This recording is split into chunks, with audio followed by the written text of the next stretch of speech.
이번에는 GWCAD 2017과 AutoCAD 2017 그 기능 중에 도면층 관련 내용을 좀 설명을 하겠습니다. 오토캐드에서는 도면층 특성 관리자 이미 많이 익숙하죠. 이 도면층 특성 관리자를 통해서 많은 작업을 할 수가 있는데 일단 가장 큰 차이점은 오토캐드는 도면층 특성 관리자를 열어놓은 상태에서 작성을 할 수가 있습니다. 도면층 특성 관리자가 열려있는 상태에서 레이어 바꾸고 선 종류 바꾸고 이런 세팅들을 다 하실 수가 있어요. 열려있는 상태에서. 하지만 GWCAD에서는 도면층 특성 관리자에서 열어놓으면 아무 작업도 하실 수가 없습니다. 게다가 이 창을 줄일 수도 없어요. 이 창의 크기를 늘리는 건 가능합니다. 늘리는 건 가능한데 더 이상 줄일 수가 없습니다. 물론 이 창을 열어둔 상태에서는 어차피 작업이 불가능하니까 더 줄일 필요는 없겠지만 어쨌든 이 창을 열어놓으면 아무 작업도 할 수 없다는 거, 이 점이 가장 큰 차이점이고요. 그 다음에는 기능 쪽으로 좀 넘어가겠습니다.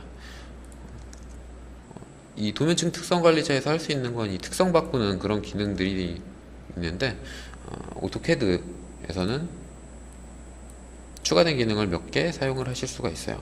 그 중에서 가장 좋은 게 도면층을 병합하는 기능입니다. 과거에는 한 개씩 병합을 할 수가 있었는데 이미 향상된 기능으로 여러 개의 도면층을 하나의 도면층으로 한 번에 병합시키실 수가 있게 됐습니다.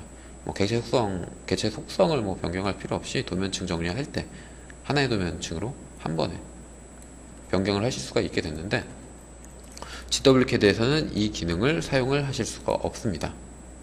하실 수 있는 건 도면층 삭제하는 거랑 새로 만드는, 그리고 선택 반전, 필터 이런 건 이미 오토캐드에 예전부터 있었던 기능이니까요. 이 기능 밖에는 사용을 하실 수가 없습니다. 이 도면층을 하나로 병합하는 기능은 굉장히 유용한 기능이기 때문에 그 기능이 이왕이면 있는 게 좋겠고요. 그리고 GWCAD의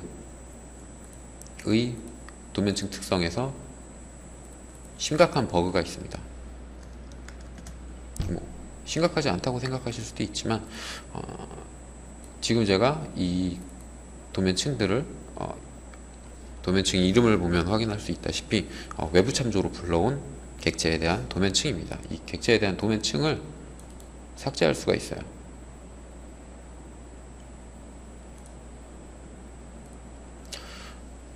외부 참조로 불러온 도면의 도면층을 현재 도면에서 삭제할 수가 있다는 겁니다. 물론 이걸 파일로 저장하면 이 삭제한 내용들이 반영돼서 저장되지는 않아요. 반영돼서 저장되진 않아서 원본 파일에 손상이 있거나 한 건 아니지만 이렇게 현재 사용하고 있는 도면에서 외부 참조가 갑자기 보이지 않게 된다는 점. 이 파일은 로드가 이미 돼 있는 상태입니다. 부착도 잘 돼 있는 상태고요.